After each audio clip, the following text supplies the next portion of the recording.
Hi students, welcome to this online video where we'll be going through the workbook on chapter 16, Chemical Energetics. Right, so I think for worksheet 16a is pretty self-explanatory and your teachers will have likely already went through in class. So you might want to take some time to look at the answer key over here before we spend most of this video to talk about worksheet 16b, as there will be some calculations involved.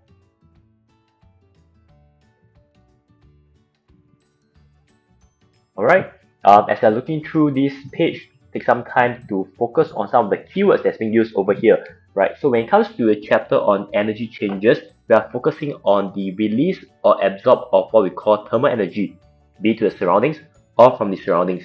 And of course, in this chapter, we learn about this thing called enthalpy change, right? Enthalpy change is something that can tell us whether is it positive or negative, and from there we can see whether it's an endothermic or is it an exothermic reaction.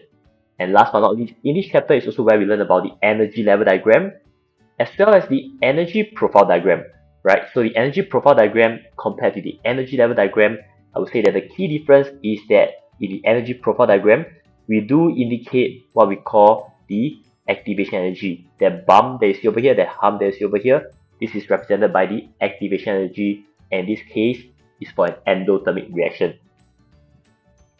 Right, so make sure that whenever you are asked to draw any of this diagram, you make sure you label your axis, label the different parts of the graph. Okay, so now let's take a look at 16b as we go through the working and especially the calculations. So for worksheet 16b, and that's where we will start to go in more into the whole idea of calculating based on mole concept and also based on bond energies. Right, before we start further, I will need your help to just make a slight tweak to the question over here. This should be written as negative 57.3 kilojoules per mole.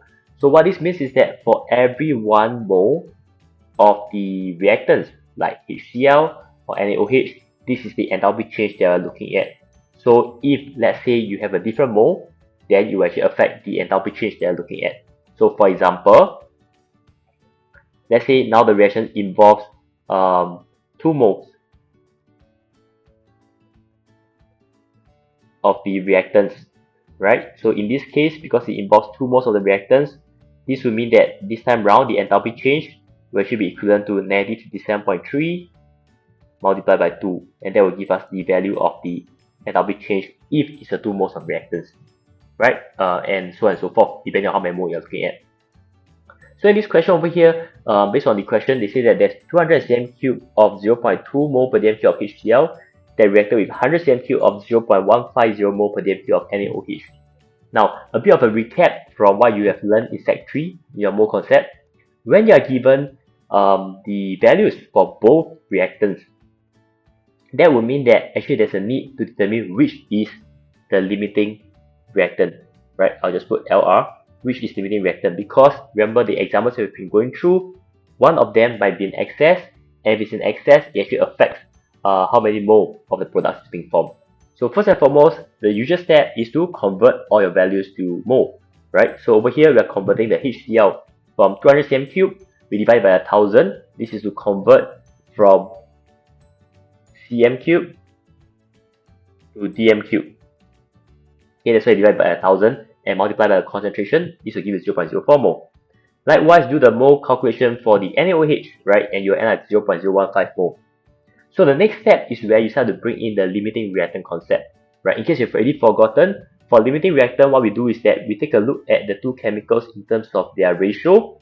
Ratio is taken from the equation. So in this case, the ratio is 1:1. So what this will mean is that if, let's say, you have 0.04 mole of HCl, you will actually need, based on 1:1 ratio, also 0.04 mole of NaOH. But in reality, when you calculate the mole of NaOH, you actually only have 0.015.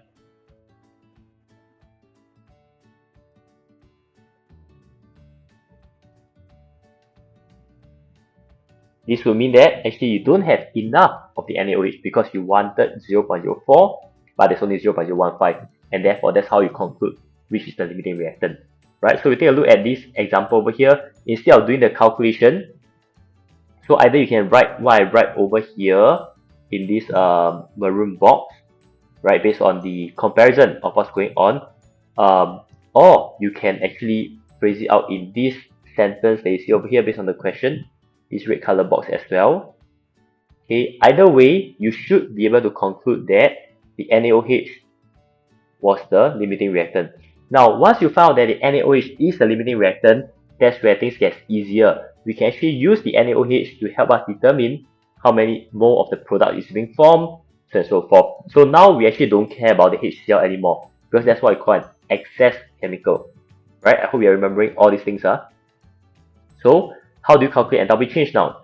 Therefore, the enthalpy change will be equivalent to, based on the question, there's only 0.015 mole of the NaOH. So, in terms of the enthalpy change, like what I mentioned earlier at the start, because this is negative 57.3 kilojoules per mole, but you only have 0.015 mole. Therefore, you can just take mole, multiply by this enthalpy change, and this will give you the final answer of rounding off to 3SF, negative 0.860 kilojoules. That is the enthalpy change for this reaction. Do take note that we have to indicate a negative sign, and that's because enthalpy change is either positive or negative. By putting a negative sign, this shows that we know that this is an exothermic reaction. Right? So this is a type of calculation question that you'll come across whereby you are given the enthalpy change. You need to find out about mole. Then you do a bit of calculation to know what is the enthalpy change of the reaction. You can feel free to pause the video if you need some more time to just write down and to understand what the question is about. Okay, moving on to the second part. Now, ionic equation as a revision, this kind of reaction is what we call neutralization, right? And I think for neutralization, all of you should know that it's between an acid and an alkaline. So this is how the ionic equation actually looks like, whereby the H plus represents the acid and the OH minus represents the alkaline, right? And of course, this is neutralization, so you form the neutral water. Right? This one you should already know already. And maybe just to take note that all ionic equation must have state symbols, right? So even though the question didn't say, you still need to give the state symbols. Right? These are the only exceptions. Okay, so just take note of this part. All ionic equation must have the state symbols. Okay, let's go on to the next question over here. Now, in a separate reaction, let's say you are using the same volume and concentration of now sulfuric acid and instead of the hydrochloric acid, and they actually want you to determine whether this will affect the overall enthalpy change of the reaction per mole of the water that is being produced. Now, if you think about it for a second, what this question is trying to say is that, what if instead of using HCl, I'm using H2SO4, right? But same volume, same concentration, etc. Now, based on our earlier calculation, we actually realized that HCl was in excess because NaOH was a limiting reactant. And because by using the same volume and same concentration of sulfuric acid, you can be very certain that the HCl, since it was in excess, this H2SO4 will also be in excess. And if it's in excess, right, it actually doesn't matter to us how much the question is actually giving us already, because like what I said, we are focusing on the limiting reactant, right? So in this case, this will not affect the overall enthalpy change of the reaction because the sodium hydroxide is the limiting reactant. And since the limiting reactant is sodium hydroxide, the number of moles of water produced will be the same. So you'll still be 0.015. And therefore the overall enthalpy change will remain the same as what we have calculated earlier. Okay, so this is the part whereby it can be a bit confusing, right? We can spend a bit more time to talk about this in class if you're not too sure what's going on. Right, and now we'll take a look at the next page where we'll zoom in more into this whole concept of bond energy, which you should be more familiar with now. Now, question 2 talks about the reaction between this chemical called tetrachloromethane, CCl4, and talk about the reaction between methane and chlorine to form tetrachloromethane, CCl4, right? And they are given an equation to show what's going on. Now, as I've mentioned to some of my students, you do need to know the structures of all these chemicals that you see over here, right? But because of, for the benefit of this chapter, we are still learning about how to calculate bond energy. We have given you the structures. Now, so what do you do as a student? You need to count how many bonds are there, right? I just want to emphasize to all students here is that when you read the table and you see this thing called CH, right? You see at CH, the value is 410 bond energy. Now, what this means is that when you look at the diagram now, you must count how many of these CH are there. And in this case, there will be 4. I'm using the highlighter to show you the color of the bond, right? So Cl to Cl, that would be this set over here. There's 4 sets of them because of the coefficient. So when we write CH over here, we are not saying that this entire thing just use 410. You need to go and count how many of the CH bonds are there. So look at the lines. Each of the line is a bond. Right, so continue with the annotation. If it's a CCl, I'm looking at 1 set, 2 set, 3 set, 4 set. And then if I'm looking at the HCl, I'm looking at there being 1 here. But I remember that based on the question, there is a 4 times inside. Right, so based on this thing, you should be able to derive that the number and types of bonds broken and made in this reaction, that there should be, the bonds broken should be 4 sets of the CH because of the green highlights that you see over here. There should be 4 sets of the ClCl because of the coefficient that multiply inside. The bonds formed, right? Similarly, you should be able to see that there's 4 sets of the CCl because of the pink highlight, and then there should be 4 sets of the HCl because of the coefficient multiplying in. Right? This is how we have been doing it in our class when we do a revision. So I hope you remember how to present your work. Then, how do you know about the enthalpy change? This part is a bit more straightforward. Once you have calculated the number of bonds, the next part is really just applying the values that you see on top. So if you say that there's 4 times CH, then make sure you take 4 and multiply by 410, so on and so forth. Right, so the working for this part would be the bonds breaking will involve the energy taking 4 times 410. This will refer to the CH bonds bond energy, plus 4 times 244, this will refer to the ClCl bond energy. Bond forming will be 4 times 340, this will refer to the CCl bond energy, and then 4 times 431, this will refer to the HCl bond energy. Add them up together so that you know that bond breaking, how much energy is involved, bond forming, how much energy is involved. Then to know the overall enthalpy change. Now the overall enthalpy change means that we must look at both bond forming and bond breaking. Right? We need to total them together. Then we can know that at the end of the day, is there more energy that comes out from bond forming, or is there more energy that's being taken in from bond breaking? Right? So over here, enthalpy change is calculated by taking the bond breaking energy, we do a subtraction with the bond forming energy. In this case, will be 2616 minus 3084, right? And that will give us a negative 468 kilojoules of energy for this whole reaction. And therefore, we can say that this is an exothermic reaction because of the negative sign. Okay, so I hope you're getting the hang of it, because bond energy calculation is part and parcel of this chapter. Right? You'll come across different structures and you're expected to derive the bonds and then do it step by step, like what you're seeing over here. Okay, let's take a look at the next question. Okay, for the next question over here, some of it is on molarity, so we'll just quickly go through this part.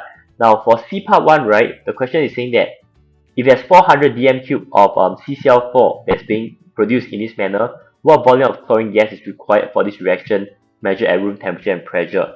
Now this is the equation that was given to you at the start just now. This one in blue, just let me bring it down. So based on the question, right, just to recap a bit, they are saying that you actually produce 400 dm cube of this CCl4 gas, right? So they want to know, okay, so how much volume do you use for the chlorine itself? Okay, there's a few ways to do this. Those of you who remember from Sec 3, there are some shortcuts they can use because these are all gases. Okay, but let's say that you don't remember about what is the shortcut. Okay, let me just go through with you a bit about the longer step. Right, the first step is always 5 mole. Okay, so 5 mole of what? 5 mole of the CCl4. Right, because they have given you volume 400, you can take 400 divided by 24 dm cube. This will give you the mole of CCl4. Right? Second step is to do what? Do mole ratio comparison. Cl2 compared to CCl4 is a ratio of 4:1. Then you do your comparison, you should derive what's the mole of the chlorine. Last, if you are asked to find volume, so you find volume of the chlorine, and that would be to take mole times 24 dm cube, right? And then you will get the final answer over there, right? So whatever I'm showing you here in this blue color box, right, is actually the systematic way to do it. Any kind of question, you can always apply this if you are asked to find out about something else. But because this is a gas, this reaction involves all gases, there is actually a shortcut, because we know that for gases, right, you can compare the volume directly, right? And this is because of this idea that one mole of any gas always occupies 24 dm cube at room temperature and pressure. So by comparing directly, what I mean is that if you know that Cl2 to CCl4, the ratio is 4:1, and 1 is 400 dm cube, it just means directly that this will be 400 times 4 for the dm cube for chlorine, right? That's what I mean by for gas, you can compare the volume directly instead of doing the step 1, step 2, step 3 for the moles. Okay, but it really depends on your comfort level. If you are very confident to straight away attempt it because it's a gas, by all means go and compare by the volume, right? If not, you may have to do all the step 1, step 2, step 3 until you get the hang of it. Okay, so based on this question, now that we know that 400 dm cube of the CCl4 was being produced, and we are asked to calculate the overall enthalpy change of the reaction. Now, based on what we found just now, that this enthalpy change is actually based on negative 468 kilojoules per mole. Sorry, I missed out on the unit. Right, because we have been using all the unit over here is all in kilojoules per mole, right? So this will mean that actually for one cell of the reaction, for 1 mole of the product, you actually have negative 468 kilojoules. But based on the question here, since we know that there's only 400 dm cube of CCl4, we can actually do a conversion to find out how many moles of CCl4 are there. So we take 400 divided by 24 dm cube, and then this will give us the mole of 16.66 mole. So what is the overall enthalpy change over here? Will be to take mole times the enthalpy change that we calculated just now, right? So we take mole multiplied by the value of negative 468 just now. This will now give us negative 7,800 kilojoules, because this is way more than just 1 mole of the chemical, right? So this is similar to the first question that we saw in worksheet 16b, whereby you need to use the mole to help you calculate the enthalpy change. Okay, so based on this thing, if it's a negative sign, what can we conclude, right?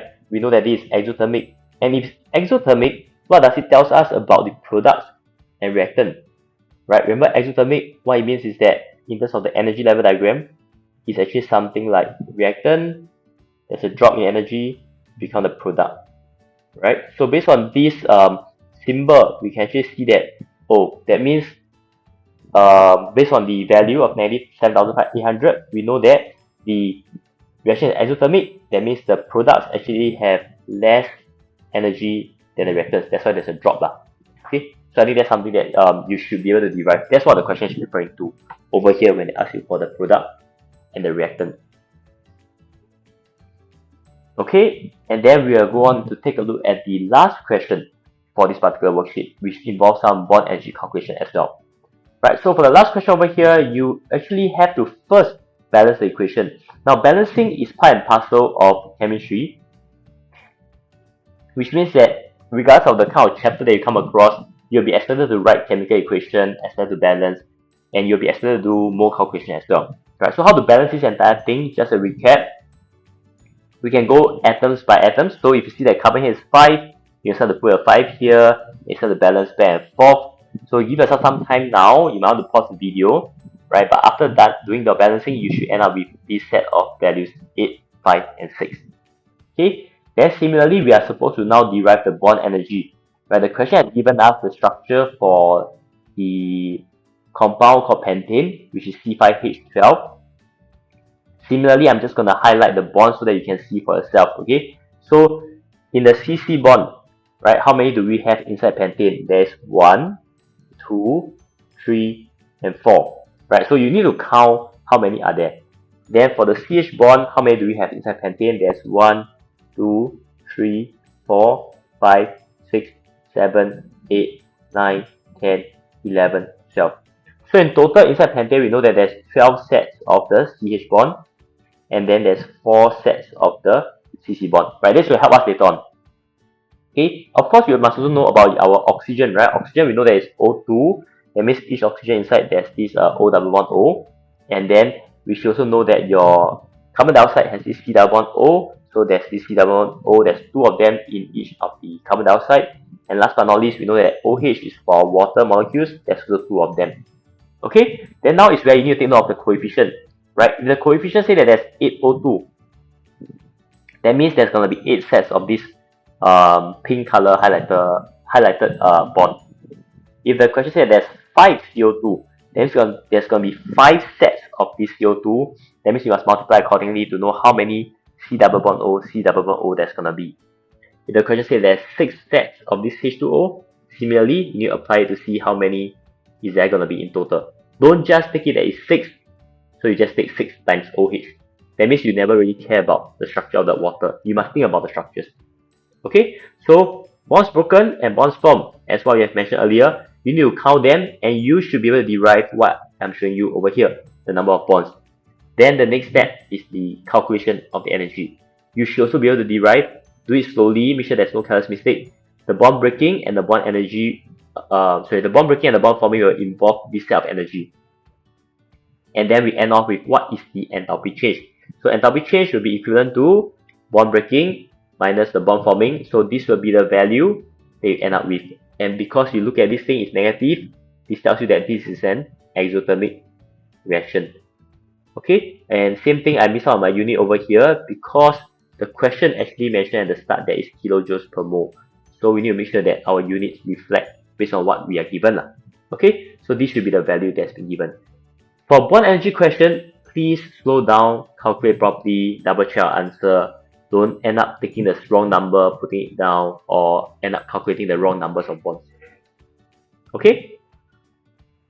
Then let's move on to the last question, right? So the last question says that, okay, what is the amount of energy released when 10 grams of the pentane was completely burned, right? So this is, again, the question that kind of want us to play around with mole, because we found out there's negative 2632 kilojoules per mole of the reaction, right? So now if you have 10 grams of pentane, what can we do? We first have to change this pentane into mole first. Okay, so pentane formula is C5H12. So we can actually find out what is the MR, right? The MR is calculated by looking at the periodic table to find out the relative atomic mass. So in this case, is 5 of 12 plus 12 of 1, right? And this will give you 72. Then you can do your calculation by taking 10 divided by 72, and this will give you a mole of 0.1388 mole. Okay, so if it's 0.1388 mole, and based on our calculation, we know that it's actually negative 2632 kilojoules per mole. This will mean that the enthalpy change is actually to take mole times the energy that we calculated just now, and this will give you the enthalpy change for this reaction using only 10 grams of methane. Right, so this is how the question usually flows. You first calculate the bond energy. This will give you for each mole. Then the question might ask you to find out for me and a specific mole what's the enthalpy change. Okay, so that is what this part of the worksheet entails. Right, so very quickly, just to spend maybe 30 seconds or so, just to run through from the start to the end. For worksheet 16b, we started off by revisiting the concept of limiting reactant. Right, so if you are not too sure what limiting reactant is, please take some time to go and revise.